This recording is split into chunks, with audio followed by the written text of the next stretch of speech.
Hello, everyone. Give me a two if you can hear me really quick. Give me a two if you can hear me. I'm going to allow more people to come in, but today we are going to go really, really, really deep.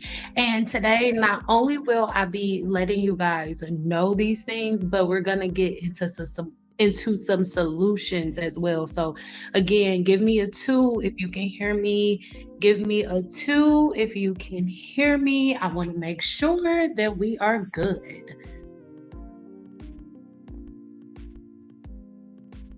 Good. Okay. So today we are going to get really, really deep. I know normally we have these conversations and I give you guys the information, but we don't always get a chance to get to application, right? Get to solution. So today we're actually going to do that. Today we are really going to get into some solutions, but um I get the same questions all the time, and that's not because I don't mean that in a way to say that it's irritating or anything that I'm getting the same questions all the time, but we are all connected on a level that I don't think most people understand.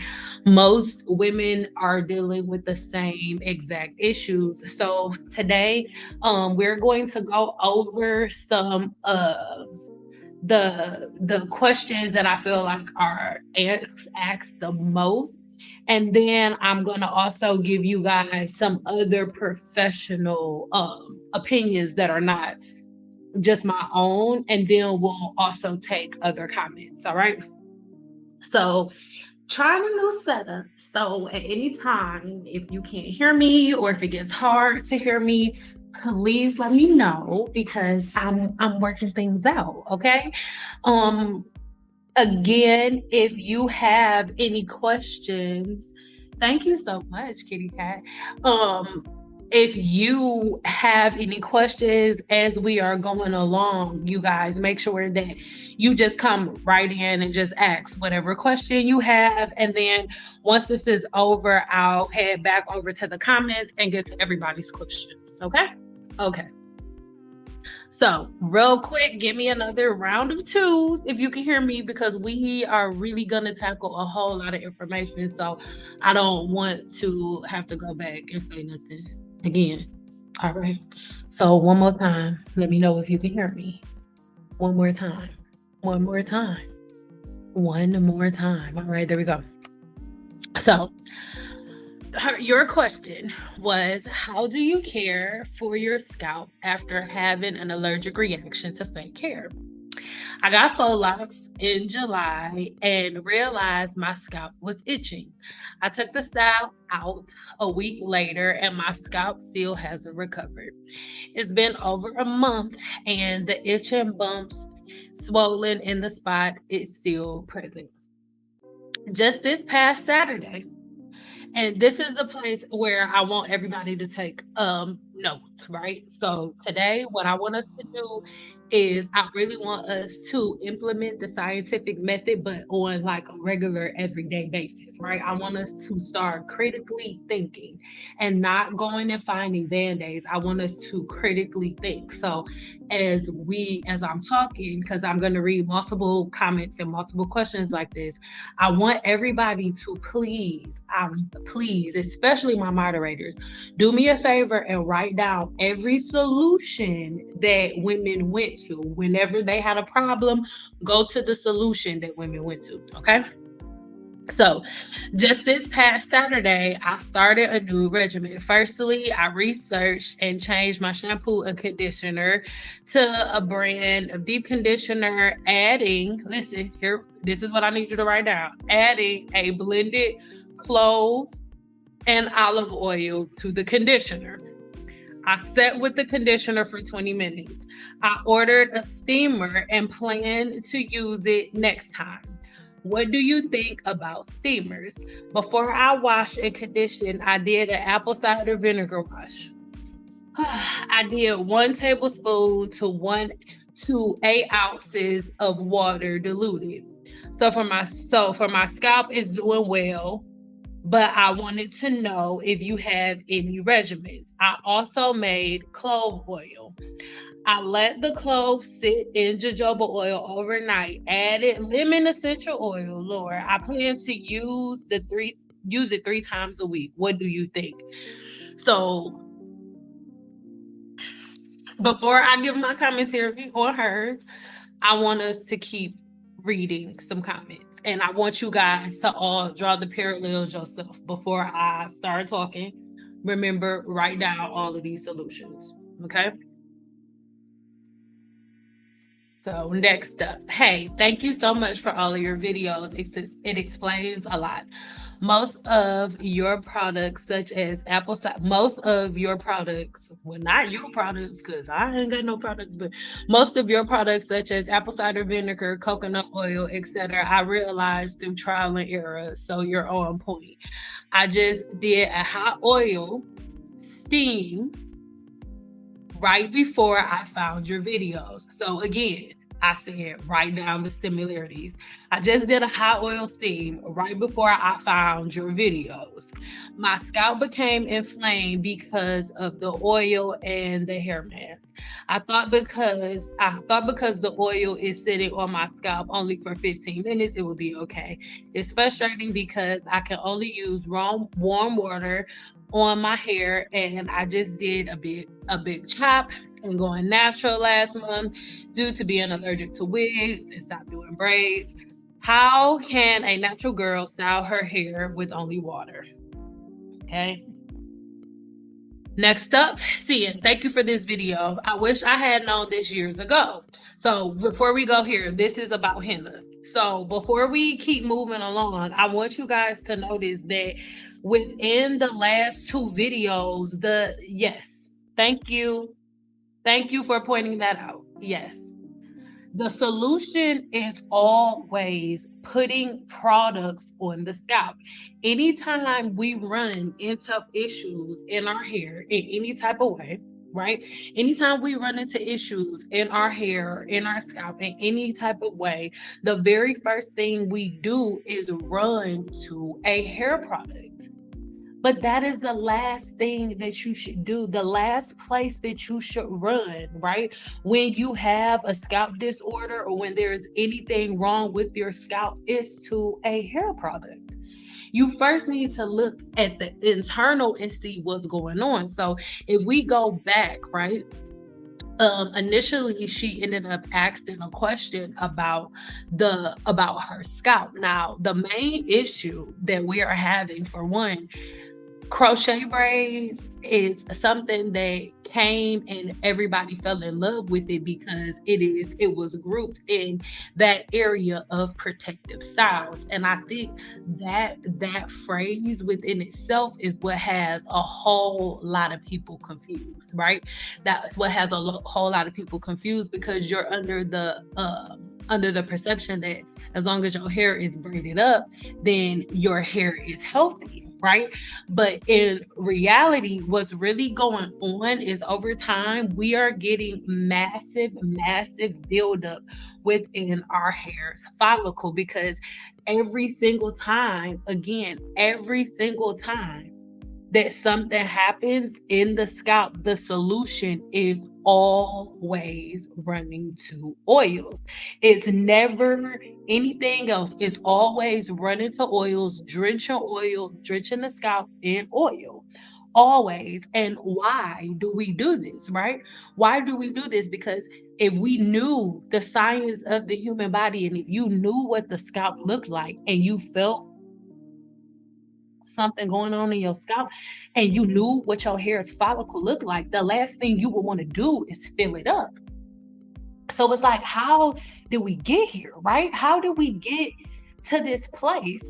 And that goes along with henna. When I made my video talking about henna, there were so many people that were like, no, henna is not, henna is temporary, henna rinses out. And henna has always been a hairstylist nightmare, because henna is a protein treatment, and it is a permanent protein treatment. Normally, most protein treatments that you can get from the beauty supply store, right? they wear off after a certain amount of time. They end up wearing off.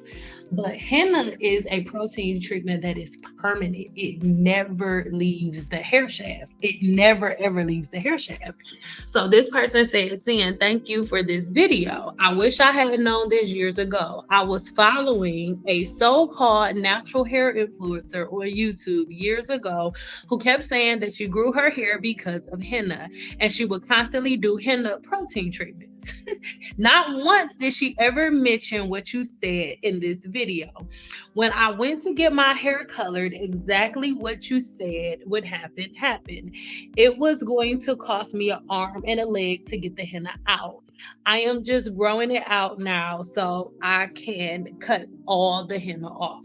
And this is the thing. The reason why the person never told you that henna was permanent is because they didn't know.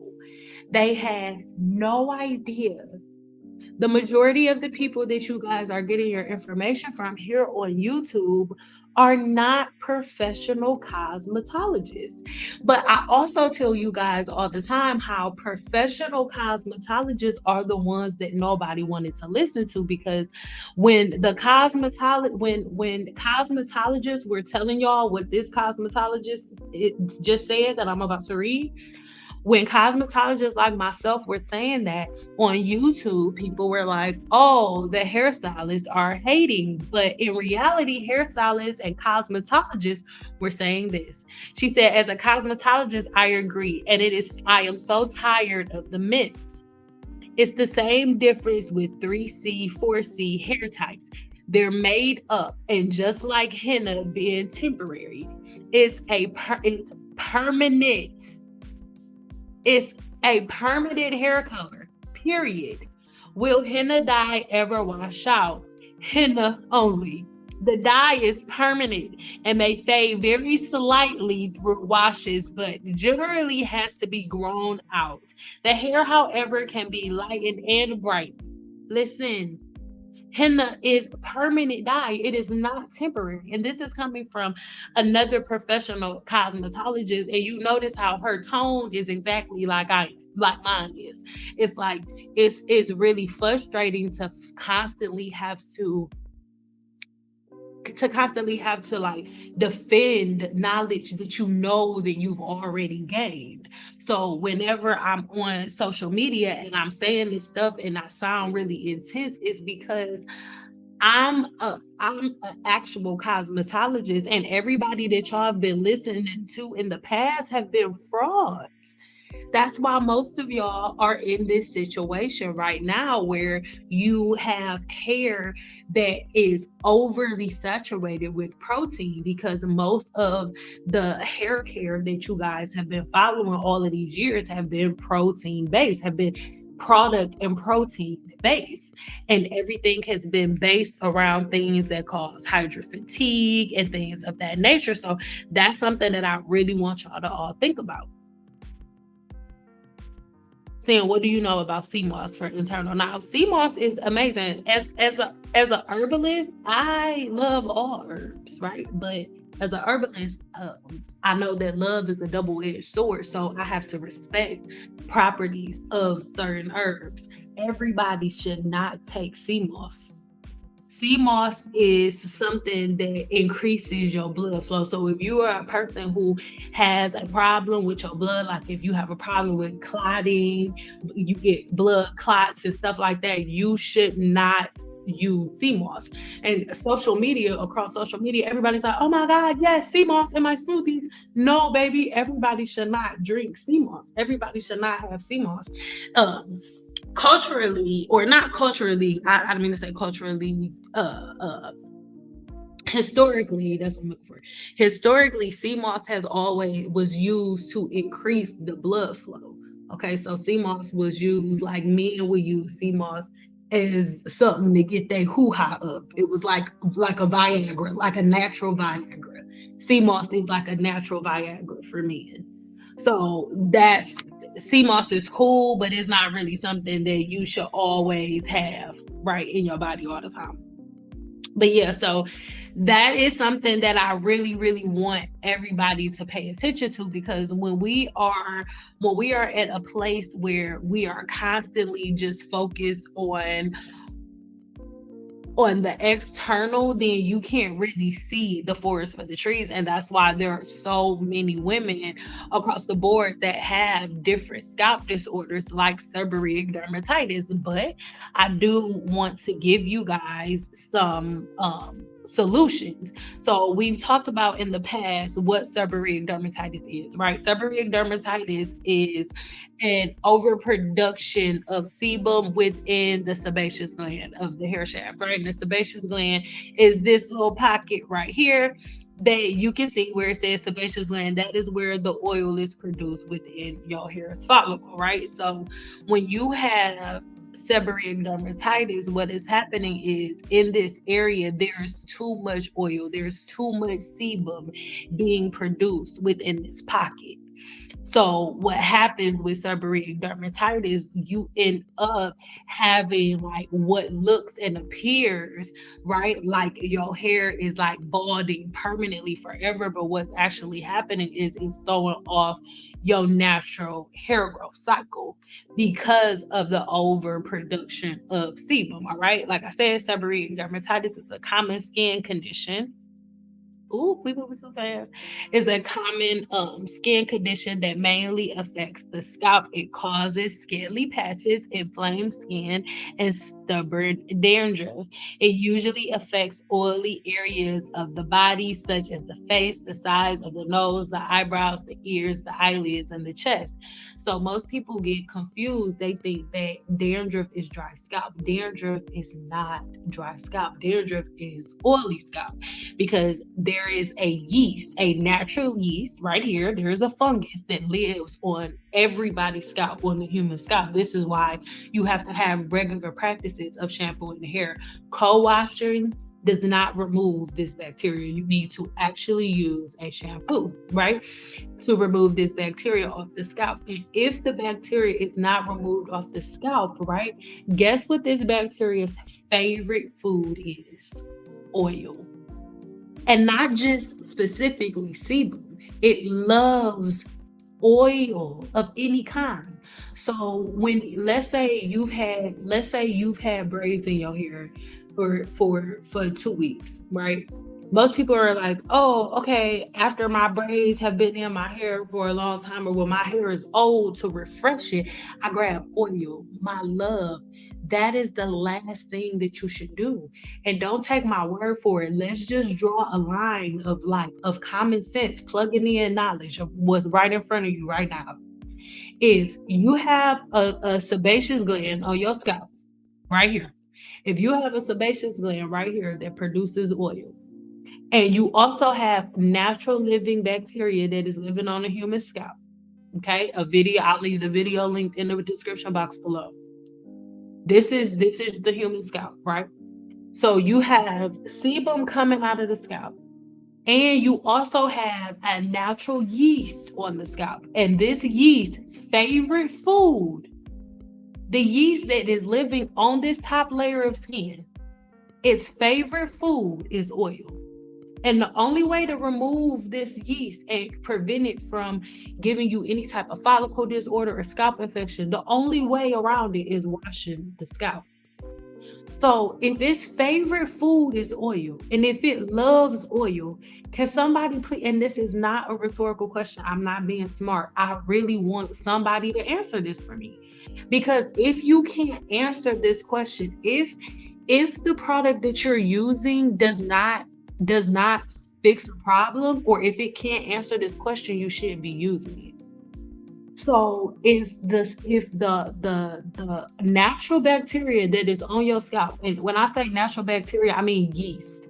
When this yeast that when overpopulated can cause massive scalp infections, if its favorite food to eat, the thing that powers it up the most is oil. What does you oiling your scalp do for the health of your scalp? Do you think that is you're killing the bacteria by oiling your scalp, or do you think you're making the bacteria stronger? by putting oil on your scalp? It's not a rhetorical question. Somebody please answer that for me in the comments. Because I really want you to make it make sense for yourself. Like when you really, really think about it. What what are you really doing? If the bacteria that lives on your scalp, if it's natural, favorite food to eat is oil. And if oil is the thing that makes it stronger, and if the thing that you have to do is kill the bacteria on your scalp and keep it from overgrowing, are you going to feed that bacteria and make it stronger? Or are you going to starve that bacteria and make sure that that bacteria doesn't grow? Which one?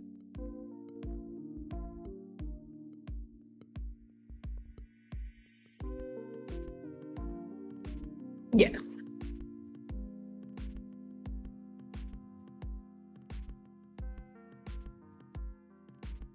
Have info, mama. So let's be wrong. I've learned so much. I was doing wrong after cosmetology school. They didn't teach us a lot that we needed to know also. But this is the thing though. You can say that, but then you can't, because there were times when I was in cosmetology school where I had one of my cosmetology teachers. She was one of my instructors, was a white woman, and she was telling everybody, all of the black students, that we're not supposed to grease our scalps. And everybody was like, she do not know what she's talking about. So you got to think about it. They're not gonna constantly be giving you what you should or shouldn't do if they getting attacked just to help. So that's why people stop saying stuff, because it happens to me all the time. I get attacked every time I say it. I just don't care because I know when nobody busts a grape in a fruit fight. So I don't. It doesn't bother me. But that's the main reason why most people feel that way. Yes, exactly. We are supposed to be starving the bacteria, but when you oil your scalp, you're actually feeding the bacteria. So when dandruff is an overproduction of sebum, and because your follicle is producing so much sebum, right? What happens, this top layer of skin right here, do you see these layers? Do you see how, give me a 5 if you can see how these different layers are piled up? So those are different layers of your skin, right? Oh your scalp. So every 28 days, these different layers, and please give me a 2 if you can see how they're broken up into layers, right? So when you look at these layers that are at the bottom, those are the layers that die off, right? So every 28 days, one of those layers that you're looking at is going to die off and fall out off, and then a new layer is going to come up. And do you see how where the hair follicle is with a new layer, with a new layer of dead skin that comes off, is also a little bit more hair.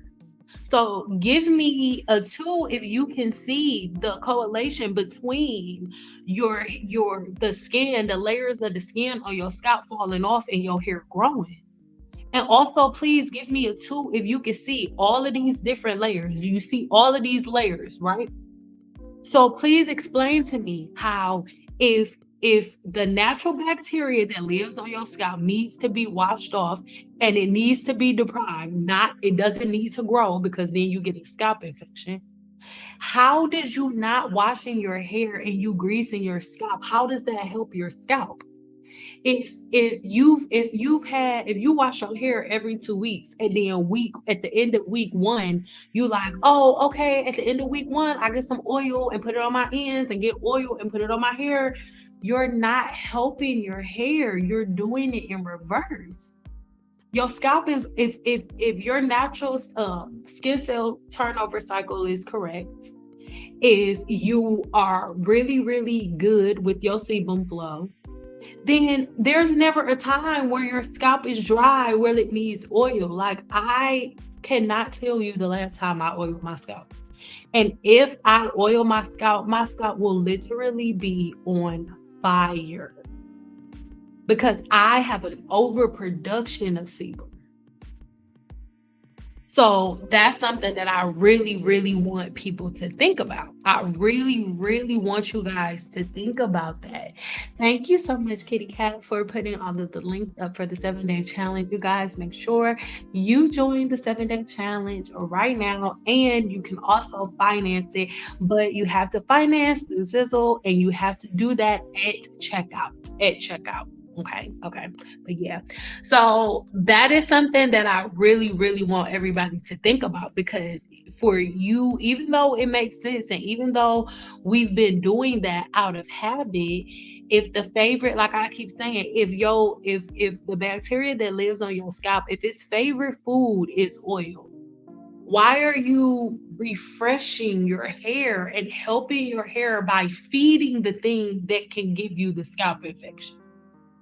So it makes sense why Black women are right now the leading cause of seborrheic dermatitis and all of these different scalp disorders, because every time there is a bacteria infection on you guys' scalp, the first thing you do is go feed the bacteria. If you have a back when you have burning and itching and your scalp is breaking out for anything, there is an allergic reaction and some type of bacteria infection, and the bacteria's favorite food is oil. So putting oil on the human scalp is not going to help kill these disorders. It's not. And sometimes, for example, apple cider vinegar. The reason that your scalp felt better after the apple cider vinegar is because apple cider vinegar is an acid that can chip the paint off of a car if it's left there long enough. So the apple cider vinegar killed the bacteria. But if you keep leaving apple cider vinegar on your hair, it will kill the hair follicle. This is why you see so many people that have locks that after a long period of time, they start to go bald in the end, because people have been using apple cider vinegar to cleanse their locks for years. But apple cider vinegar is an acid that erodes the follicle. So when you continue to use apple cider vinegar within the scalp, you end up killing the hair follicle. And the thing is, like across social media, I'll always get comments of people like, "Oh, well," like I saw this one lady was like, "I've been using apple cider vinegar on my hair for 2 months and it's never felt better. So I'm not listening to you." And it's like, you don't have to listen to me, that's fine. But I want to use telogen effluvium for an example. Telogen effluvium shows up 3 months after the event that caused the disorder. So, for example, if let's say you have telogen effluvium because you just had a baby, because telogen effluvium is triggered by stress. Most women have postpartum hair loss, they start shedding hair and stuff. Most of that is telogen effluvium from stress from just bringing a person on this planet. So, excuse me, most women who give birth end up with telogen effluvium. But most of the time, the hair doesn't start falling out as soon as the baby comes home. I have two children. Two children. After you have a baby, the shading normally or the balding normally happens when your baby's like 3, 4 months old. You know why? That's how long it takes for the body to catch up to what you've been doing. That's how long it takes for the telogen effluvium to show up. That's how long it takes for the hair to fall out, for it to shed to the point where it's noticeable. It takes about 3 months for it to show up. So just because you use the product today, or just because you've been using it for the last 6 months, the last 7 months, and it's been good, does not mean that it is something that is good for you. Okay. So that's something that everybody needs to think about. And yes, stop using food products on your scalp. And the thing is, if you are going to use like food on your scalp, you need to know the proper way to prepare it. You need to know how to dry it and then how to extract the properties that you want to use out. But anytime you see anything, they're not just taking whatever that plant is and putting it in a blender and putting it in a bottle. No, they extract properties. They extract the properties that they want, and they throw the properties that they don't want or they are going to be harmful to the human body, they throw those away. So, like when you see a product that says with coconut oil, they didn't take the whole coconut. There are things about coconuts that don't belong in the hair. Coconut oil specifically does not belong in the hair, but a product that has coconut extract is different because a product that has coconut extract in it has only the good properties of the coconut, but all of the properties that make it harmful for the hair have been extracted.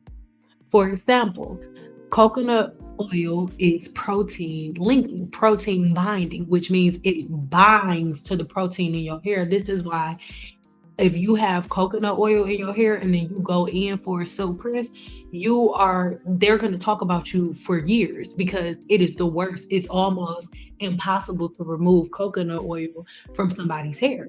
It's almost impossible because coconut oil is a binder, but when they put it through certain processes, they take away that property. So they're not taking that binding property, they're only taking out the good parts of the coconut. So all of the things that y'all read about on how great coconut oil is, or how great the coconut is, they extract those properties. Coconut oil is just another form of the coconut. The coconut isn't a oily thing. It's not oily when you touch it. That's a property of the coconut that they took out. So when you see a product that says with coconut extract in it or with coconut in it, it doesn't mean they put the same coconut oil that y'all are slathering y'all hair with. It's two completely different things. So those are the things that I like for us to talk about. Yes, everybody start dropping your questions. But again, I just wanted to go over these two questions because I am taking the weekend off just a little bit as it pertains to like filming and stuff. So hey boo. So that's why I was like I wanted to come on today and I wanted us to have this conversation because the scalp is something that a lot of women are dealing with. There are so many people dealing with inflammation that it's ridiculous, right? So I want to give you guys some solutions now that we've talked about the problem, right? You guys know what the problem is. If you are a person who is suffering from seborrheic dermatitis, psoriasis, dandruff, anything that has to do with your skin cell turnover cycle. So again, like I told y'all, every 28 days, if you have seborrheic dermatitis, dandruff, or psoriasis, or dandruff, your skin cell turnover cycle is off. So those dead skin cells have not been able to fall off. You gotta think about it. People, if you have some dead skin that needs to fall off, and you put some coconut oil on it, what's gonna happen? Is it gonna get dry enough to fall off, or is it gonna get rehydrated and be stuck there a little longer? That's the same thing that's happening to your hair. So most people have like seborrheic dermatitis because you have layers and layers and layers and layers of dead skin, just like right here, right? Just like here. Hold on real quick. Just like right here, look at those layers. I low key want y'all to take a screenshot of this. Like this is what's there. So if you take a hair product and you put hair product on top of that layer, then that's why you have the inflammation. That's why you have the intense burning. That's why you have the intense itching and all of that. So this is one of my favorite products for it. This is made by a dermatologist, right? And one of my favorite things, and I've made a video about this already, so I will leave the video link below. But the secret ingredient in it is salicylic acid. That was a tongue twister this time. And this acid is great because, first of all, don't get freaked out by the word acid. It doesn't burn or anything like that. But this acid goes in and it safely breaks down all those layers of dead skin. And it also kills the bacteria infection that is within your follicle. So this shampoo here, what you would end up doing, you will it's a shampoo and conditioner. So it's a shampoo and conditioner. It's unscented. So it don't smell like strawberries or nothing because remember, you are healing a scalp infection. So you're not You're not trying to smell like roses. Like it literally smells like absolutely nothing. I also use this personally on my scalp. If I'm having an outbreak from HS, it like calms everything instantly, right? But again, if you have seborrheic dermatitis, dandruff, psoriasis, this is the shampoo that I really, really recommend for you. So the active ingredient, salicylic acid, is only in the shampoo, it's not in the conditioner, but the conditioner is unscented, it's not like heavy, it's not super thick. So even if something happens and a little bit of it gets on your scalp, it's nothing to worry about. It's not a big deal. But remember, shampoo is for your scalp, conditioner is to replenish anything that was removed from your hair and to protect your hair from environmental damage, the blow dryer, whatever. You know what I mean? So that is what it's for. But again, the active ingredient is within the shampoo. But I really do recommend, especially if you have seborrheic dermatitis, if you have dandruff, if you have psoriasis or anything like that, I really recommend you getting the shampoo and conditioner together. Because if you're mixing stuff up, which we're going to talk about in a second, because please stop putting oils and stuff in conditioners. Oh my freaking God. Anyway, like you want to make sure, especially when you are using like a shampoo that's basically medicated, don't touch it, don't put nothing extra in it, leave it alone, and keep your routine really simplistic. I love y'all, but I can't give you the routine because I only give the routine that everybody should follow within my 7-day challenge. If you want to take my 7-day challenge, link is going to be in the description box below. And one of my beautiful, lovely moderators has been putting the link for you to sign up for the challenge in the chat. So you can sign up and you can also finance it through Sizzle, but you have to go all the way to checkout and select the Sizzle option and then follow the promptings. All right. But again, this is the shampoo that I'm really, really recommending to you guys.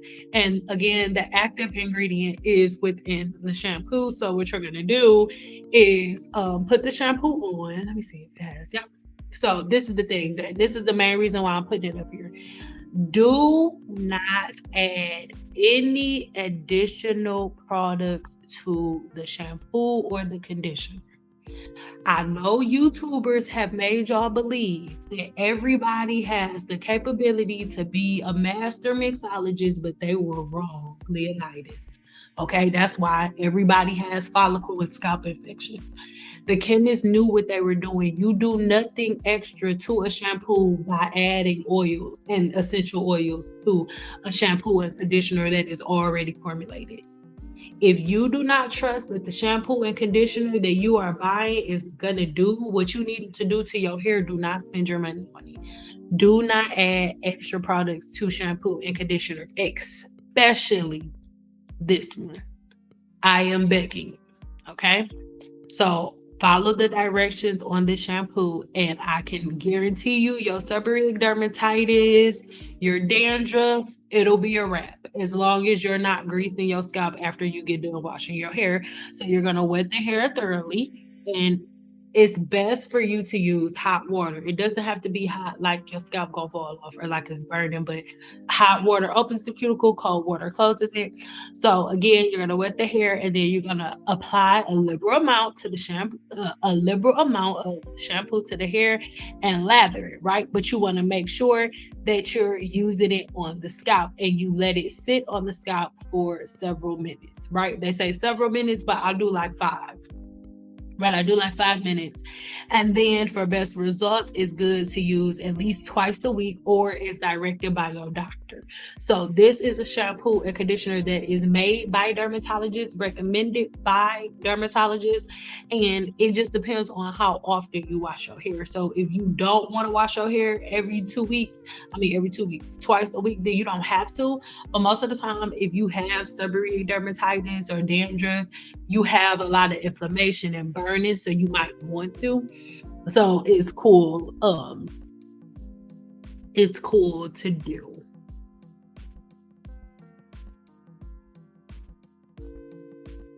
What you saying? What for? What I miss? What did I miss? What is the best to use for your edges? The best to use for your edges to do what? Best to use for your edges to style them, to strengthen them. Like what are you doing? Edges polymer alert. What? Yes, I'm so proud. Like I just love it so much.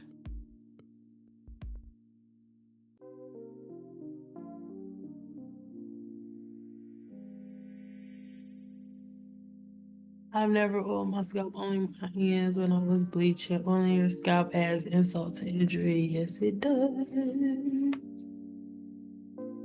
It only makes new info. Enjoy the combo. Okay. So yeah,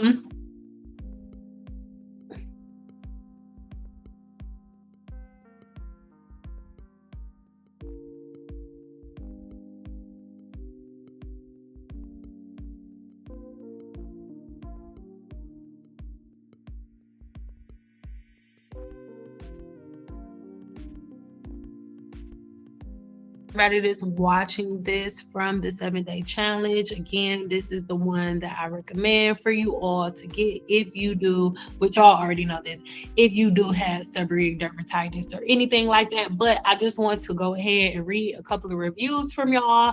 But this isn't from the 7 day challenge or nothing. This is from the apothecary because even if you don't, even if you do, you even once you use the shampoo, you do still need to make some internal changes as well and some external changes. So I just want to share some new reviews that we have over on the apothecary.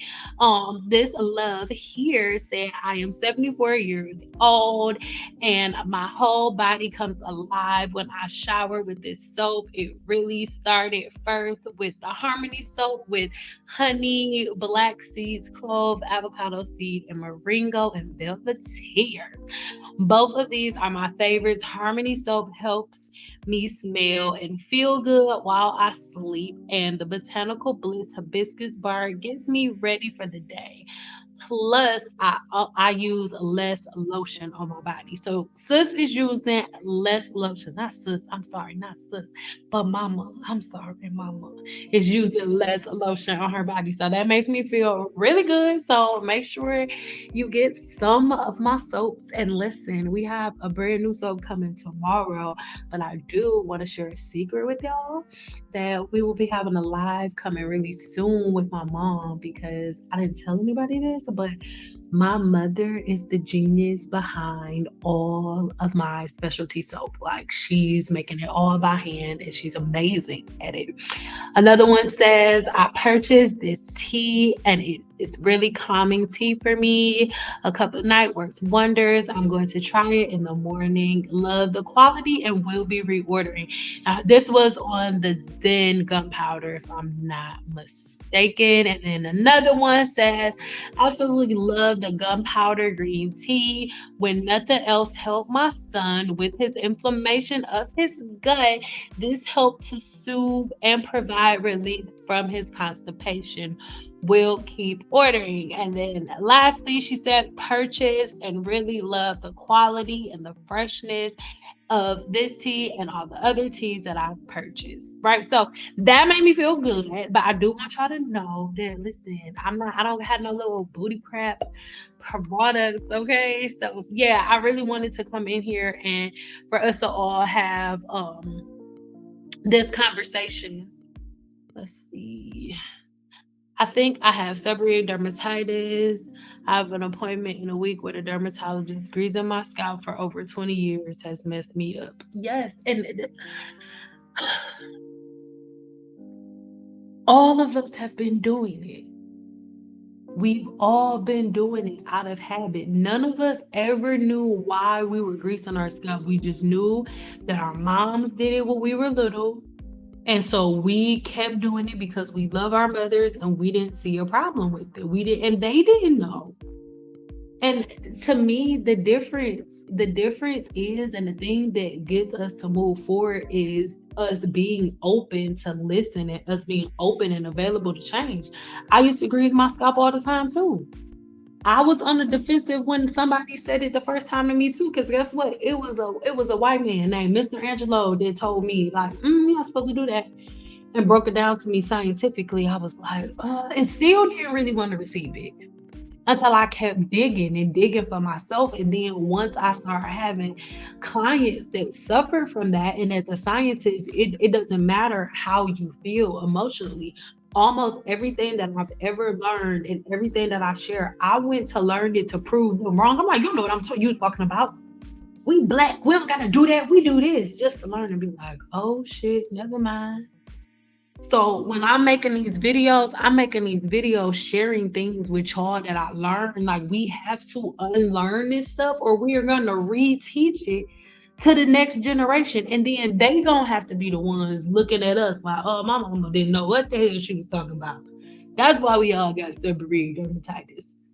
And that's the next thing. Like I'm really trying to figure out like how I'm even gonna come about making this next video if I even do it, because I really don't know how to say it in a more delicate way, because every literally I get the same question from every woman. It's like, okay, I wash my hair, I blow dry, I flat iron it, but after that I don't know what styles do I do what. And it's like, y'all have to literally kill that part of y'all brain that y'all have let develop up from YouTube. Who told y'all that y'all hair has to be in a different style every other day? We are grown women. When we were little kids, when we was little girls, our mom was like, we got this style this week. We got barrettes. We got purple barrettes this week. We got green barrettes the next week. We got light blue barrettes the next week. You know what I mean? But it's like, when you really think about it, if you really picture in your head, women with really long hair wear their hair the same way every single day. There are no hairstyles, there are no loopy loops, no zigzag parts, no twists, no nothing. They wear their hair in the same exact style every single day, to the point where when they wear that, if they'll wear their hair on the with a part on the right side for 30 years and then put a part in the middle and people be like, what's happening to you, Ashley? Oh my God. And so it's like, who told us that our hair had to be in 50 million styles all the time? What you have to do is figure out what is your look, who are you, what is your identity, what are you presenting to the world. And when you figure that out, then you know what look you want to have every day, and you can do your styles and plan for those things accordingly. But who told us that we're supposed to have different hairstyles every day? Who told us that? And those are all things that we have to unlearn. Just like you just said, you think you have seborrheic dermatitis, and I'm telling you, when you go to your dermatologist, please come check back. Just comment on one of my videos or email me. I am willing to bet money that your dermatologist will tell you that the reason for your seborrheic dermatitis is from you greasing your scalp, and your dermatologist is going to tell you to stop greasing your scalp. And I actually want you to take a screenshot of this shampoo and conditioner and show it to your dermatologist and ask them if they're okay with it. And I bet money your dermatologist is gonna say yeah. Because I work with a couple of dermatologists and they all love this recommendation, because this is the same type of acid that they're going to recommend to you. It'll be another shampoo with the same type of formulation for that acid to kill the buildup on the scalp.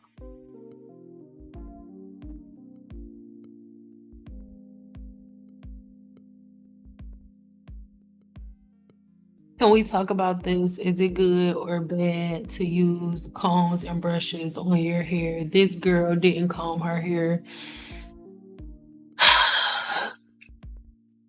I just took my glasses off. If you sensitive, you should probably leave off my channel right now, because I don't know how to say this in a more delicate way. And I want to say this as I respond. I am saying this in love. Like, I am saying this as like your sister. Maybe I'm your big sister, even though I'm probably younger than you for some people. Do you understand that Black people are the only creatures on this planet that have this conversation? Like, it, you're not making me upset, but it's so embarrassing. Like, it's so, like, do y'all realize Black women will spend $600 on hair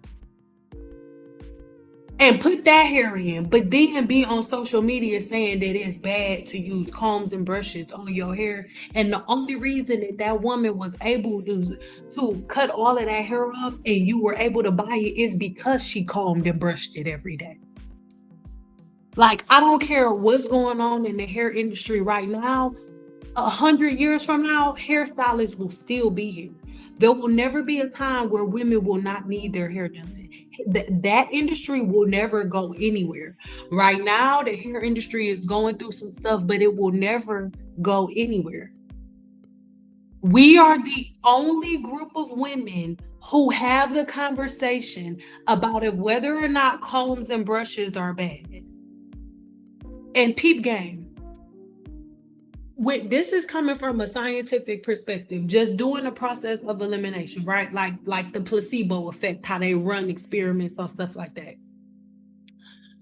What you would do as a scientist, you would take people and you would put them in multiple groups, right? You will put them in multiple groups, and then they all have different things. Like, one, they drinking strawberry juice, one drinking cherry juice, and then you study them and you see how what their similarities are and what their differences are based on their environments. You got one group of women that don't think that you're supposed to wash or comb your hair and their hair won't grow. And then you got another group of women that's always combing and washing their hair and their hair today. But who do you think is right? Who do you think is on to something? How does not taking care of your body become the better thing? And then for everybody this is the thing. How can combing your hair be bad when the average human being has 100,000 follicles on the scalp, 1 to 4 strands in each follicle, which means you have 100,000 or 400,000 strands of hair on your head, and hair is a fiber made of protein. Please show me one thing on this planet that's a bunch of fibers that don't need to be combed or don't need to be separated. It's literally insanity. And the crazy part about it is the fact that it's literally crazy.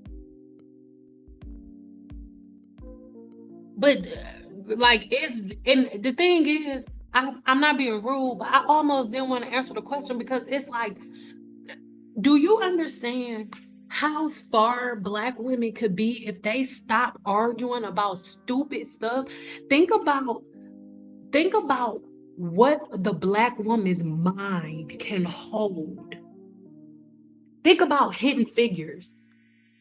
Like what the Black woman's mind can hold. But right now, all the Black woman is thinking about right now is twerking and if whether or not combs and brushes are bad. It's literally, come on, y'all.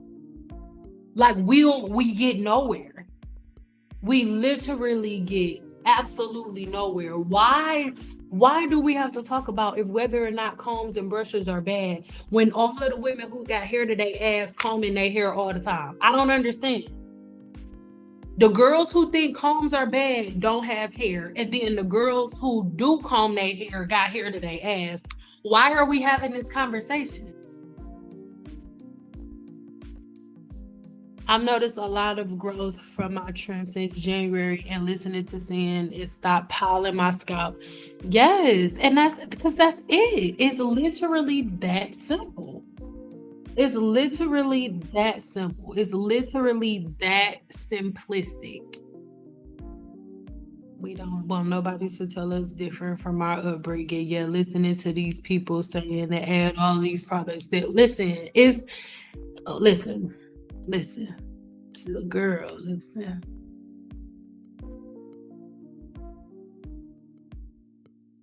Yeah, let's talk about something else. Because this is dumb. It's so dumb. It's dumb. It's dumb. It's so dumb. And I'm at a place where I don't want to entertain it anymore. Like I don't even want to talk to people that want to have conversations like that. Like if you are a person who still needs clarification on whether or not combs and brushes are bad, this is not the place for you. Not you, the person who asked that. I mean, if you still think combs is bad, I want to listen. This is not the place for you. This is a place for people who are living in reality. Like in reality, this is special. This is it's special. It's special. It's real special. It's real special. Super special.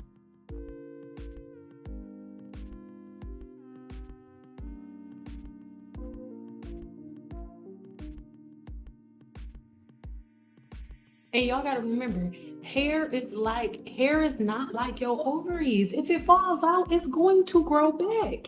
But y'all gotta understand that by y'all plugging, like when you cut your hair, the last thing you're supposed to do when you cut your hair is pack it with product. But that's what they taught y'all. They taught y'all big chop and then lock method. Big chop and then put all these products in 2 inches of hair. So all of those products that you put in your hair go nowhere but directly to the scalp. And your hair growth cycle will slow down. So instead of you growing an inch a week, an inch a month, you growing an inch once a year. You growing an inch a year.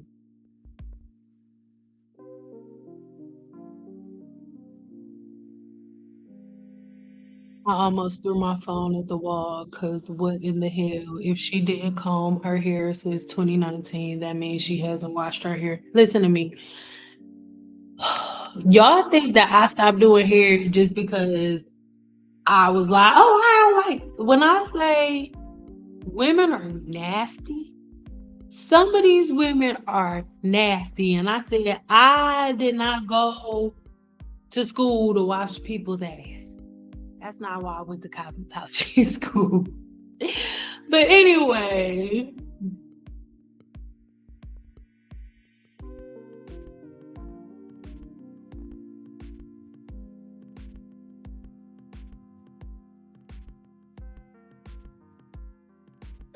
can we talk about using derma rollers properly?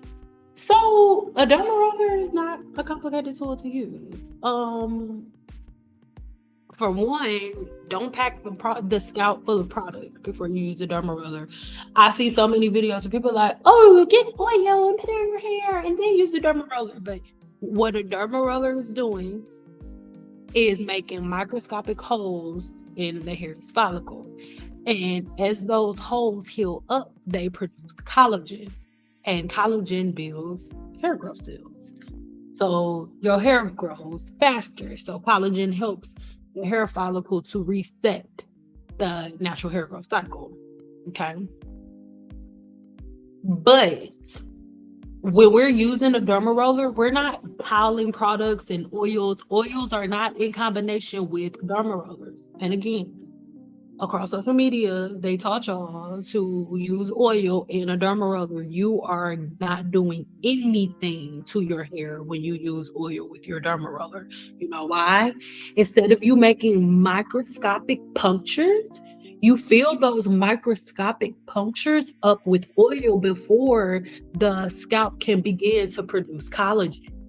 It's never going to produce collagen because it's full with oil. So if you're derma rolling, do your derma rolling after you shampoo your hair, after your shampoo, after your blowout. A lot of times, if I do derma rolling, I do derma rolling like right before a protective style. So, I shouldn't say protective style. Protective style is just the way that I say if my hair is braided up and I'm wearing like wigs or something for the week. So if I'm gonna have a week where I'm wearing wigs, that's the week that I use my derma roller. So I wash my hair, blow dry it, y'all know my pattern or whatever. And then after I blow dry my hair, then I'll braid my hair up, and then I'll go in between my braids with my derma roller, or I'll do that before I braid my hair. So that way, while my hair is like not being bothered while my hair is like having the week of being under a wig, or not the whole week, you know what I mean? I don't sleep on my wigs and stuff, but after the week, during the week of protective styling is also the week where there's no tension on my hair or anything like that. So that's how I use a derma roller. I think I've grown back almost all of my length. I cut off in January. I also stopped air drying, and I am giving thanks to see. Listen, like, don't give thanks to me, boo. Give thanks to yourself, because I'm telling you, all of the shortcuts is what has y'all going the long way right now. All those shortcuts y'all been doing for the last 10 years. That's why y'all going the long way. Stop doing shortcuts. It's so basic. Just shampoo, condition, blow dry, leave-in conditioner, and then the second product that you use is going to be based on whatever style you decide to do. And it's literally one of the main questions that I get asked that is so hard for me to answer, because I don't understand what type of answer y'all want me to give. And y'all can tell me, and like tell me now, because I'm really confused. What do y'all mean when y'all say you don't understand how to wear your hair, what style to wear your hair in? What do you mean when you say that? Like that's I'm like, what? What are we talking about? Like we are grown women. We're not doing our hair in different, like, for example, when I was standing behind a chair, my clients that came in every 2 weeks, they got their hair done the same way, parked on the same side every time. They were the same style. I wasn't doing multiple styles every time. And if they did a hairstyle, or for example, if they got a weave, they would get a weave like once or twice a year, maybe. That would be like if they're going out of town, they're going on vacation, something like that. But not just like every day. Like this day I'm doing a weave, then I'm doing a quick weave.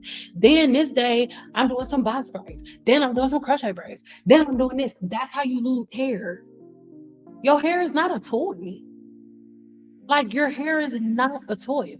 Hairstyles are for special occasions. You're not just ponytails, twisties, updos, flat twists all the time. That's why everybody's losing hair. That's not normal.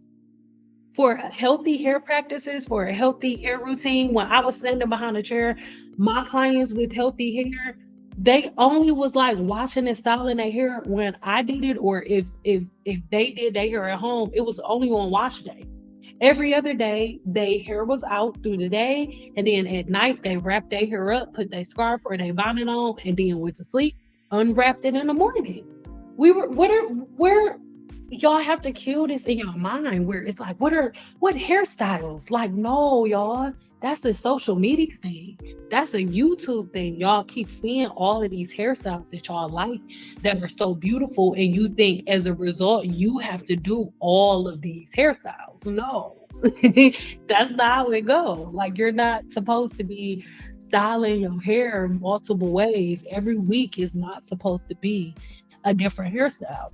In the 7 day challenge, they have something set up where we talk about hairstyles and how, like, it's supposed to be very simple. Oh, I'm sorry, not the 7 day challenge. The 7 day challenge is like the basics to get you in the door, to get you started. If you want more like intrusive, more like information, like exactly what hairstyles you should use, how to pick the hairstyle based on what you learned in the 7 day challenge, that's going to be the hair growth cycle blueprint. And I'll show y'all that in a second. But that's the thing that you're going. That's the thing that you go towards, because it's complex. For you to know what styles you want to do, you need to know your hair type. That's why it's not so simplistic. That's why social media is a problem, because it has every woman thinking that they could do every hairstyle that they see. And that's not true. Like every woman at every length cannot do every hairstyle. Like, there's certain hairstyles that I see online, I don't care how long my hair gets, I can't do certain hairstyles. But women think that because they see stuff on YouTube that any woman can get any hairstyle, and that's not true. Every woman can't get every haircut. Every woman can't get every hairstyle. And it's when you try to force those hairstyles that you get mechanical damage. It's when you're trying to force hairstyles that are not meant for you that your hair breaks.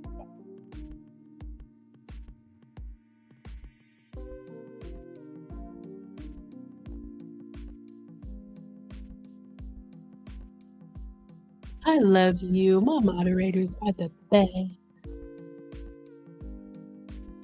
Hey, boo.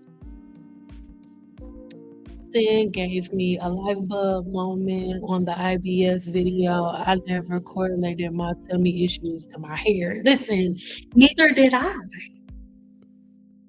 But with IBS, and that's something that, again, thank you so much for bringing that up, boo. That is one of the main reasons why I'm so intense about the science of hair. That's why when somebody comes online and they're like, "Oh, Sam, what do you think? What do you think about this product? What do you think about this product?" That's the main reason why I never want to get involved on the product formulation within the product formulation conversations because it's like non-existent. Products are helping the hair that's already on your head, and products help to keep your scalp clean. But hair growth itself starts within your gut. So with IBS, with irritable bowel syndrome, what's crazy about it, what people don't understand is like you look so far past the internal and just straight to a hair product that you never think, okay, how does my hair grow in the first place? Right? How does my hair grow in the first place? My hair grows from the vitamins that are produced in my stomach. Okay. Well, how do the vitamins get to my stomach? Okay, through me eating. But if I'm not processing, if my body's not able to break down my food, I can't get the vitamins. And if I can't get the vitamins, when it's time for the anagen phase of my hair growth cycle, which is the phase of my hair growth cycle where I'm growing new hair cells, I'm producing new hair growth cells and stuff, that can never happen because I don't have enough nutrients in my body from the food that I'm eating for my body to produce new cells. And because my body isn't getting new nutrients, my body is taking the food and the fuel that it does have and it's going off of that. And the least important thing is really you don't need hair to live. So your body's sending vitamins to that last. So that's why I'm so adamant. Like let's get to the core. Let's get to the root core of the problem. The hair product is not putting your hair is not the root core.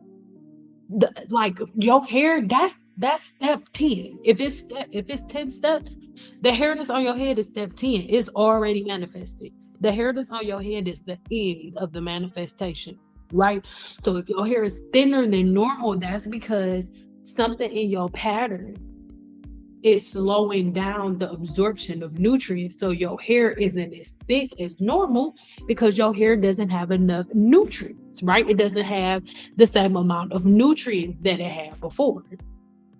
So that's something that I really, really want people to think about. And I'm so glad that a light bulb went off for you because that's literally all I want to happen. I want light bulb moments to go off where we can all just be like, oh, that's why that happened. Because, like, think about it now. If Courtney, if you've been going through all of that, right, and it's been stressing you out, and when I say all of that, I mean like your hair and all the thoughts that you have, like, oh, it could be this, it could be that, and trying all of these different things. Just imagine how simple it is now, babe. Like literally give it 3 months. And I always say 3 months just because it can happen way before that, but just give yourself time. Because again, social media gives you the impression that it's something that you're supposed to have pop up automatically. Like it's something that is going to happen automatically. Like you eat a couple fruits and vegetables, 2 weeks later, your hair growing back. It doesn't work like that. we have to reset the natural hair growth cycle. So first, we got to take your follicle out of telogen effluvium. So we get it out of that. I'm sorry. First, we have to clean the surface of the hair shaft of blah, blah, blah, blah. Kill the surface of kill the bacteria on the surface of the scalp. I can talk. First, we have to kill the bacteria on the surface of the scalp. And then after the bacteria is dead, that's month one. And I'm not saying it's going to take a full month to kill the bacteria, but maybe, depending on how long you've been packing product on the scalp and depending on what you've been doing. So that's month one. Month two is setting a brand new routine. And month three is sticking to that routine, and you'll see the results from you sticking to that routine by the end of month three. That's how it goes, right? So those are things that I really want everybody to think about. It's not that simplistic. I'm so scared to get braids. I haven't had fresh braids with fake hair since high school. Just make sure that the person that you look at their work and you know what they're doing, have a consultation. Are you gonna pack my scalp full of edge control to put these braids in? As long as she not, then girl, you good. Braids is good. You fine. And then they have human braiding here. It's just more expensive. So if you feel like you're gonna have an allergic reaction to synthetic braiding hair, then just get you some human braiding hair. You'll be straight. So does doing lemon water to your diet with eating help you break down food? I mean, yeah, but it's more so about the quality of the food that you're eating. Lemon water helps, but you don't want to go overboard with drinking lemon water either, because then that causes a host of other problems. So you just want to be really cautious, because that's another kind of fad that people just go pass around. Oh, lemon in your water and you break down food faster. It's like, yeah, but to me, the kiwis are way more effective than that. Having at least, like, I have at least two kiwis every day, at least two, and I'll cut them in half. I just cut them in half, and I get a spoon, and I like scoop out of the spoon, scoop the kiwi out with a spoon. Kiwis are amazing. The vitamin C that is in um kiwis, along with a couple of the other things in it, it actually really, really, really helps to break down the food that you eat.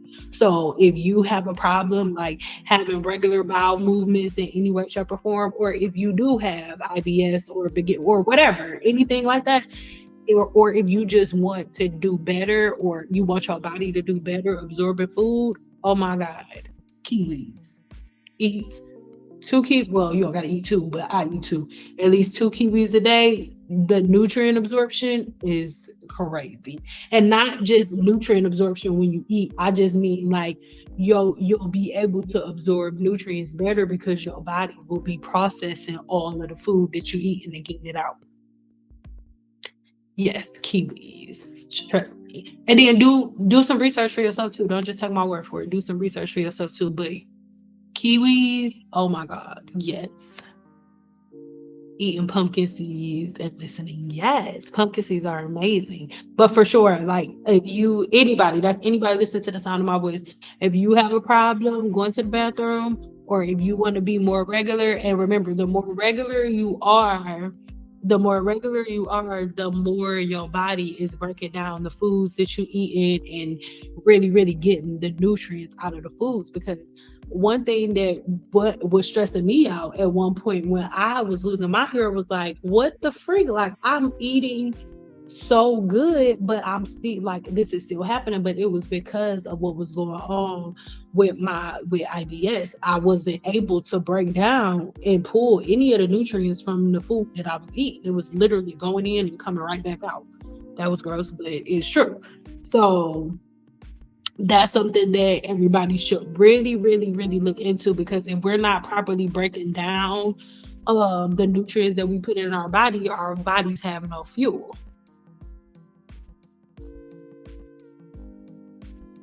Balance your diets. We be making stuff harder trying to follow these trends. And that's my thing. At one point, after some years, people will see. I feel like once everybody who been following the trends gets to their late 30s, early 40s, y'all get sick of following this shit. Like every other week there's a new trend.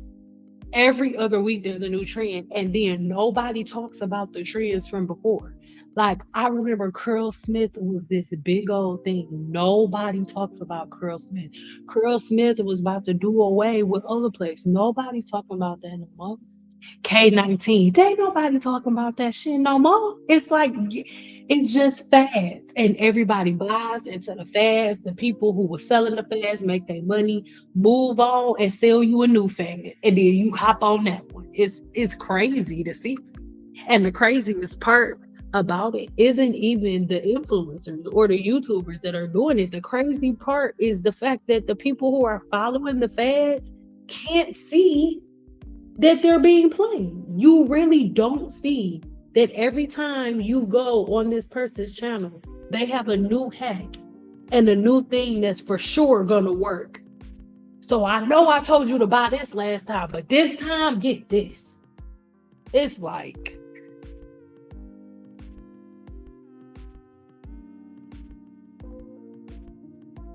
yellow or green. It doesn't matter, babe. It doesn't matter.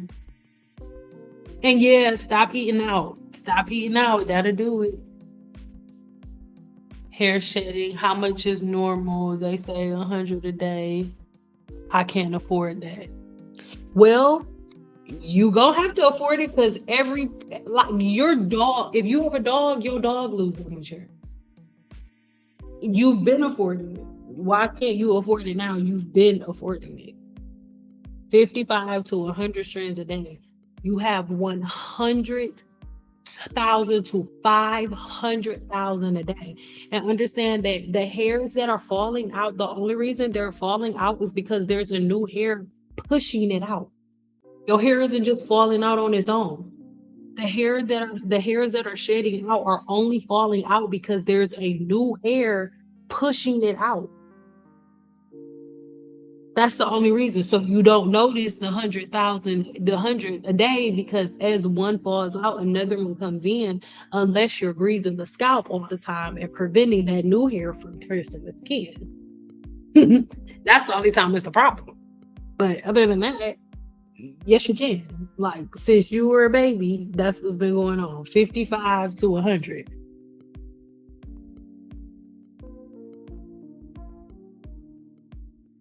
Putting coochie cream on the scalp. Yep. Coochie cream. Yep. And this is the thing. I don't blame. I'm sorry if you put coochie cream on your hair before and you feel away about me saying this. I don't blame the YouTubers. It's not their fault. Do you know how insecure and desperate for something you have to be to watch, to turn on your phone and see a woman that you do not know, that you've never had a conversation with before, and hear her tell you to go get some yeast infection cream, some monostat, and mix it with some oil and put it in your hair for hair growth, and you really turn the video off, get your keys, get in a car, and go and buy some monostat and put it in your hair? Do you know the level of desperation you have in your spirit for something to do that? Nobody checked anything. Nobody went to anything. Nobody said, oh, well, why does the monostat work? The only reason that the monostat work is because the same yeast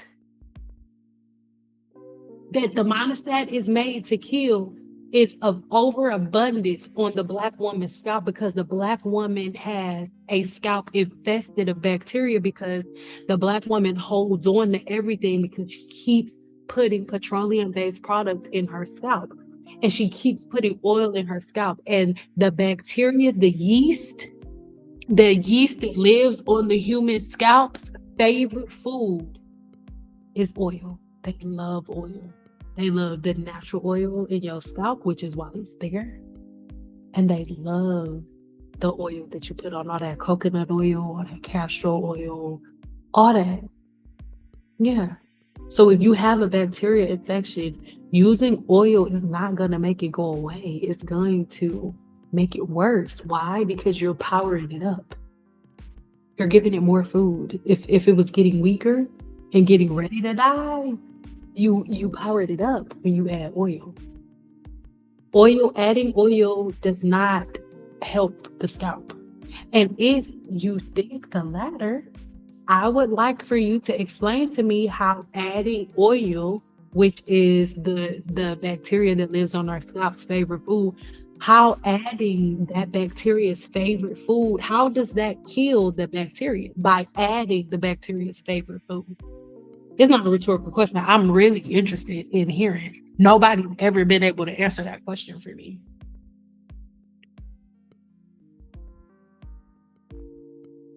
Shea Moisture mixtures products are girl. Listen, these girls was laying their scalps getting headaches with monostax. Yeah, I remember that. Yeah. See, I won't say it, but y'all were some idiots. Yeah, because yeah. Oh, God. I mean, I will say some plump dummies. Some plump dummies. Some fools. I told them they was dummies when it happened. I told them they was dummies. But I was wrong when I said it. I was wrong. I was mean. I was hating on the girls because they was gonna fix their scalp and they don't need no hairstylist to help them do nothing because they got their coochie cream.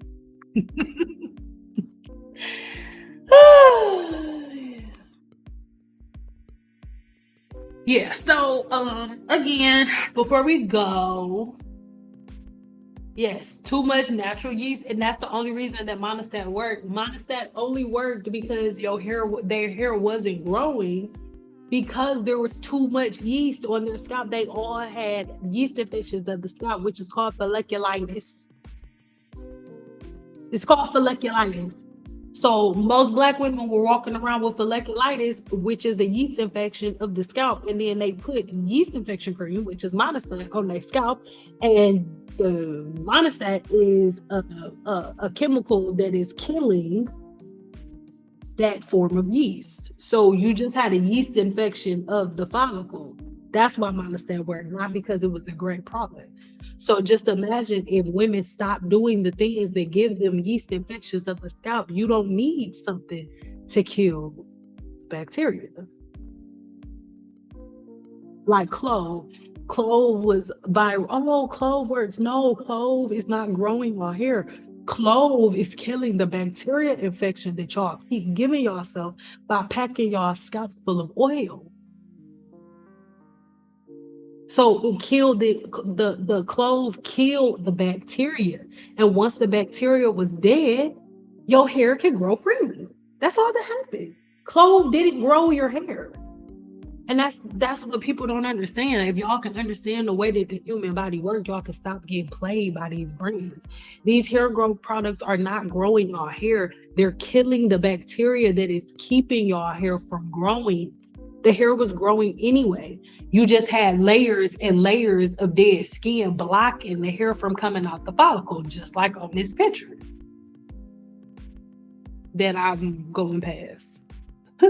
Just like all these layers of skin right here. So if you constantly just think about the amount of product y'all put on the scalp, think about it.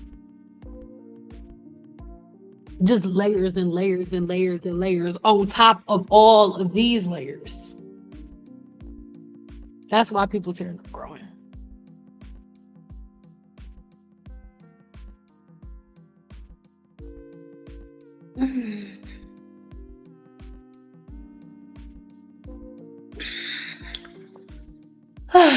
A lot of long hair naturals are selling oils and go solutions. Listen, they are jumping on the next thing smoking. Y'all not buying the bullshit no more with the hair products. So now they're jumping on herbalist bandwagons.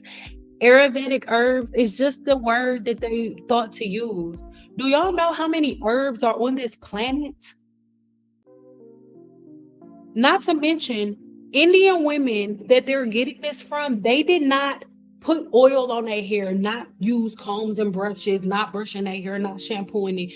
The oils that they put on their hair, they would put them on there, leave them for a max of 30 minutes, and then they would shampoo them off. They were not walking around with oily hair. Their hair would look like a stringy mess if it was full of oil. They don't put oil in their hair. They give themselves treatments.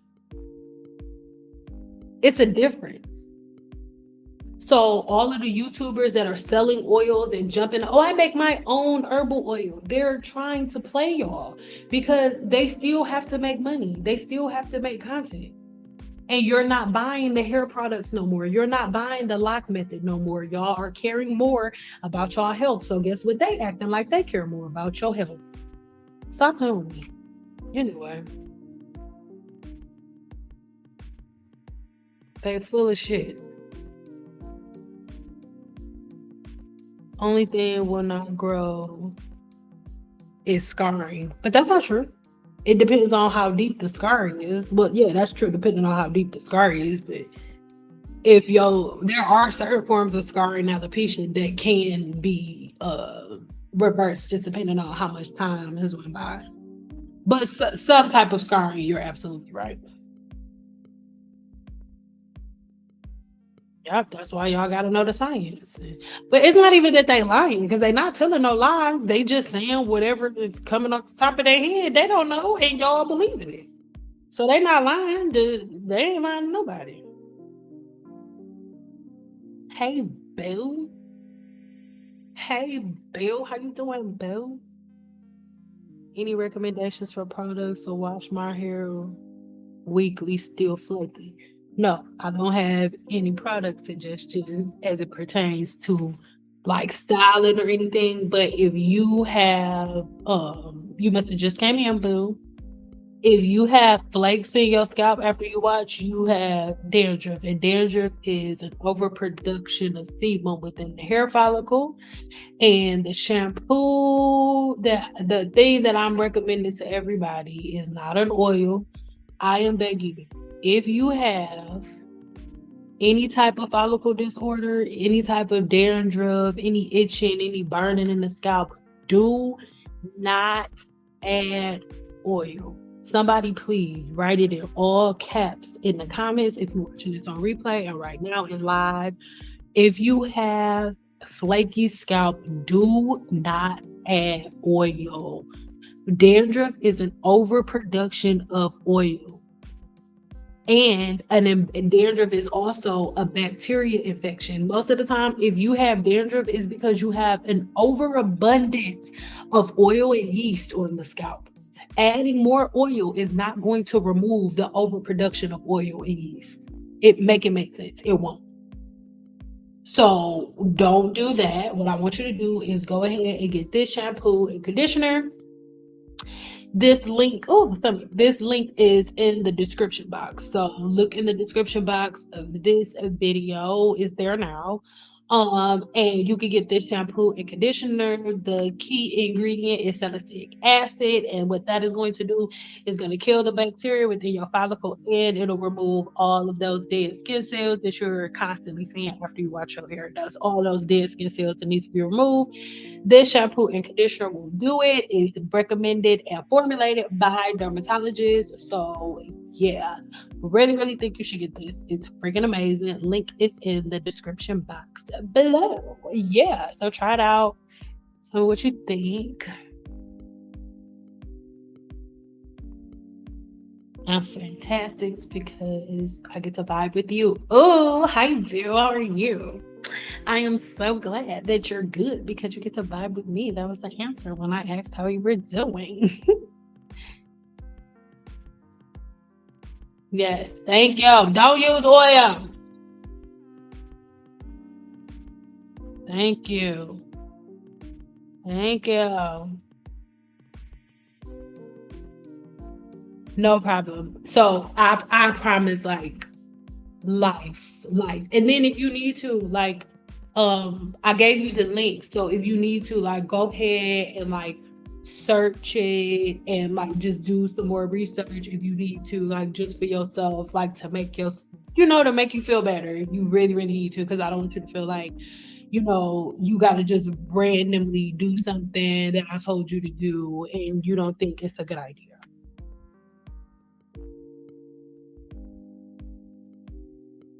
So that is something that I really do want you something I really do want everybody to go ahead and look into because it's really, really dope. Really, really, really, really, really dope, especially for somebody who has scalp infections. And that's one of the main reasons that I came on live today to give y'all um this shampoo and conditioner because so many people have issues with it. And I see so many people recommending people to put oil in the scalp. Like, come on. No, if you have dandruff, you either have an overproduction of sebum within the follicle or you have too much yeast on the scalp, too much bacteria on the scalp. And the bacteria that is growing in abundance on your scalp's favorite food is oil. Google it yourself. Take a screenshot of this and then look up the name of that yeast and type in what is this yeast favorite food, and it's going to pop up oil. So I don't want to have no arguments about this. Stop oiling your scalp. If you want to know what's the fastest way to increase the natural bacteria and the natural yeasts on your scalp, the fastest way to increase that bacteria is to add oil because you're feeding it, it's strengthening it, giving it the opportunity to multiply. And I've given you guys a full video on this bacteria. It's a colonizing bacteria. It's a colonizing bacteria. So it doubles over time. The stronger it gets, the more it doubles. And I gave y'all facts. I even showed y'all the bacteria on the screen. I let the bacteria. I showed y'all what the bacteria looks like under a microscope on the screen and everything. So I'm going to add links to that video and all other ones in the description box below. I don't think I'll see any more questions, but again, my main objective today was to go ahead and show you guys this shampoo that you can use because I think it's really, really, really important for you guys to not only know what you should and should not do, but to have a solution. And the solution does not include you add an oil. I'm not giving you no long, drawn out routine. No, just use this shampoo and conditioner. Do not use any products on the scalp. If you are using this shampoo and conditioner, put nothing on the scalp when you finish. Do not follow up and grease your scalp. Do not follow up and oil your scalp. If you are taking my 7 day challenge, if you plan on taking my 7 day challenge, or if you've ever taken it in the past, oiling your scalp and constantly putting oil on your hair on a regular basis does not work in conjunction with my methods. It does not. So you can't take Team Natural Hacks and combine them with the ones that I'm teaching. We just can't do that. I'm sharing this live right now. I appreciate you. Thank you. But yeah, so I really want you guys to look into that, look into the shampoo and the conditioner again. I tell you guys all about Olaplex 4C all the time. Olaplex 4C is great, right? But we're talking about something else. Olaplex 4C isn't marketed. They don't market it as a product that is going to help cure or fight seborrheic dermatitis. But this product that I'm showing you guys is literally formulated for seborrheic dermatitis, psoriasis, dandruff, and seborrheic dermatitis. Okay, controls the symptoms of dandruff, itching, and buildup associated with psoriasis and seborrheic dermatitis. So it's removing all of that dead skin and the buildup from the bacteria. So it's killing the bacteria and the extra dead skin cells. It shows you all of the active. The active ingredient is the salicylic acid right up there, it's 3%, and then all of the inactive ingredients are right there. You can see exactly what it is. You can see exactly what it is. And then the thing is, if you want to research products or these ingredients, make sure you obviously there are chemicals that you won't know what they are, but I need you to research what they do in conjunction to um what's going on with somebody who has any of these disorders. Don't just go look at it like, oh, this is bad for the hair. Don't do that because it's way more complicated than how people try to make it seem. Okay. So I love y'all so much. I really hope that this helped in some way, shape, or form, because I really want you guys to make sure that you have the tools to do everything it is that you need to do. But I really want you guys to know that your scalp is not a place that you could just pack full of oils and butters. Again, this is something where I'm letting you guys see exactly what's going on in the hair follicle. We talk so much about the sebaceous gland where the oil is, but the sweat gland is also where a lot of the toxins and stuff from your body is being released. There is a very small percentage of the same stuff that's in your pee that comes directly out of your follicle, right? So it's really important that the hair and the scalp stay clean. So this is why it's really important that we're not clogging the pores and clogging the follicles with different things. So again, really quick, if you like this ebook that I've been putting up on the screen, so this one that you're looking at right here, you can get this one on my website for free, right? I'm going to show you how to do it. The only thing that it won't have in it is this portion right here. No, just this, literally just this one little page. Like I just added this for the slide. But if you head over to my website, hold on, I'm gonna share the screen with you for a second.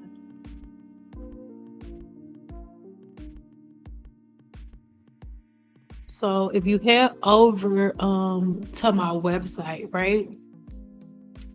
As you scroll, there's a whole lot of like free information that you can read up on. There's a whole lot of things that you can look at, a lot of things that you can look into, a lot of scalp disorders that I'll talk about over there and how different things go into it. So if you want to get your hands on this ebook that we've been going over here this whole time, then all you're gonna do is head over to my website, like how we're over here right now, and then you scroll down to where you see free porosity test, and then you're gonna click on that. And so once you click on the button that says free porosity test, it'll take you here, and all it's gonna ask you for, a girl or a boy, is your first last name and your email. And then once you submit it, then it'll send you the PDF to the email that you list here. All right. So if you want the PDF that we've been going over here tonight, then make sure you go ahead and follow this link. And it's cool because not only is this in here, but it also includes a porosity test. So you'll know how to check your own porosity, and it explains what it is and things of that nature. So this is the exact ebook that you'll get. It'll look just like this, but you'll get to download it and have it in your phone. So you'll do the porosity test. It tells you what to do, exactly how to do it, right? How to read your test exactly. I'll show you how to read your test, and then it gives you a couple of little pointers, a couple little tips that I feel like everybody really needs to follow along with these photos, except for this one. It doesn't have this one here, but it has this one and this one, just explaining the things that I tell you guys all the time here. So yeah, if you want to get your hands on that, then you can go ahead. Quick question, please. When I blow dry my hair, even with protect my ends, curl up and won't become completely straight. Don't get mad at me. You're not blow drying it right. To blow dry your hair, blow drying is something that I learned in school all the way. So you need to practice, right? Like even though I did hair for over a decade, I didn't just come out of my mama's womb knowing how to blow dry my hair. So what I want you to do, go get a mannequin. Hold on, I'm about to try to while we here on camera real quick. I want you to go get a mannequin, right? I'm about to share the screen with you. Hold on 1 second. And I need you to begin practicing, right? I need you to begin practicing on a mannequin before you get on your hair, because first thing, The first thing is it is very difficult to do your own hair. Even as somebody who did hair for over a decade, it is extremely difficult to do your own hair, right? But you have to make sure that if you are doing your own hair, that you are really, really knowing what you're doing. Like right now, you're using yourself as a test dummy. Right now, you are the mannequin. Right now, you're the mannequin instead of you getting a mannequin. Right now, I need you to get a mannequin. So here is my suggestion. All right. I am in love with this mannequin stand, these two mannequin stands, because they really do like, where did it go? Hold on, y'all. I suck. Oh, there it is. My bad. I'm in love with these mannequin stands because they really do mimic our hair, right? In a way. Not, look, I don't know why they got this picture right here, why they got it styled like this, but it mimics our hair in a way where you'll be able to go ahead and try and play with it a little bit. This is the exact mannequin that I have.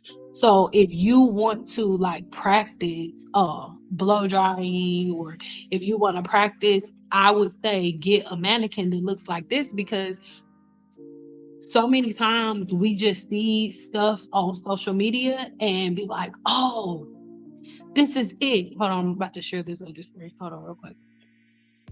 So many times we'll see stuff and be like, oh, this is so cute. Like, this is what I want, and I want my hair like this. But no, you have to practice. Like a good hairstylist, when you see a good hairstylist, you're looking at a woman who has been spending a whole lot of time on her craft. That's what you see when you're looking at like a really good cosmetologist. So you don't just pop out knowing how to blow dry hair. So that's why I really want you to, hold on, I'm almost to the screen. That's why I really want you to go ahead and try this one out, and just go ahead and get this mannequin right here, and it mimics curly hair. So that way you'll be familiar with blow drying curly hair. Because if when you're blow drying your hair, you're taking your hair from, and y'all write this down so you can research it yourself. You're taking your hair from alpha keratin to beta keratin. Alpha keratin is your hair in its natural state when it's wet, when it's curly, like it's nothing on it, hasn't been stretched, nothing. That's alpha keratin. And not necessarily when it's curly. If you got a relaxer and it's straight now, then your hair is in alpha keratin still when it's wet, right? That's your hair alpha keratin. Beta keratin is your hair once the hydrogen bond is set, right? That's your hair in beta keratin until the hydrogen bond is broken again, putting your hair back into alpha keratin. So if you blow dry your hair and then a couple of seconds later it go back poofy, it's because you never got it to alpha beta keratin. You never took the hair from alpha keratin to beta keratin. The hair never got straight. You never set the hydrogen bond. That's why it's reverting back, because it was never set in the first place. So you need to practice blow drying your hair all the way. And then once you practice blow drying your hair, okay, I'm gonna give you the link right now. Once you practice blow drying your hair, then from that sense you'll be able to go ahead. You'll be able to be familiar. You'll get way more familiar with it. And just don't go into it. Oh, sorry. Don't go into it or whatever, like using it without knowing what you're doing. Like, don't go into this using a blow dryer on your hair without knowing what y'all doing. Like, before you get on the floor to start touching people's hair in school, you have to be in a classroom. Like, we were on mannequins first, and then after you get on a mannequin, after you pass multiple tests on a mannequin, then you can go do real people. But y'all just go straight to real people, which is yourself. So don't do that. You can still get a mannequin just like everybody else. All right, no problem. So I'm also gonna leave the Amazon link. Hold on, let me get it real quick, and then I'm going to go, guys. But if you go on Amazon, like if you go on in your Google browser and then just type in send out Amazon, my Amazon's real powerful.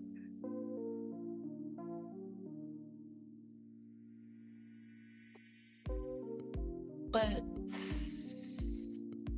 I'm going to put the link in here.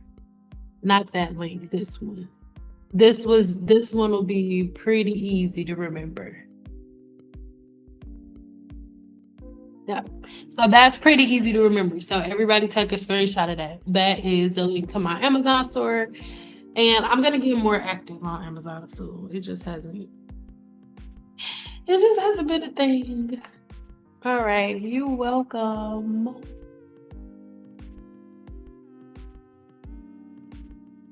I was glad to see most of our products in your store. Yeah, and the thing is, somebody told me like, "Oh, saying your Amazon store is boring. It always stay the same." Listen, and I'm always gonna be like that.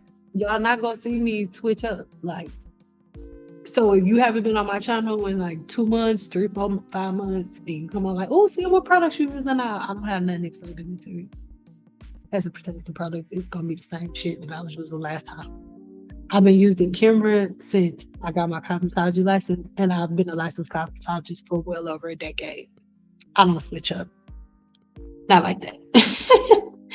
All right. I love y'all so much. And I really want you to make sure, if you haven't done so already, you subscribe here to my channel and tell me your favorite part of today's live.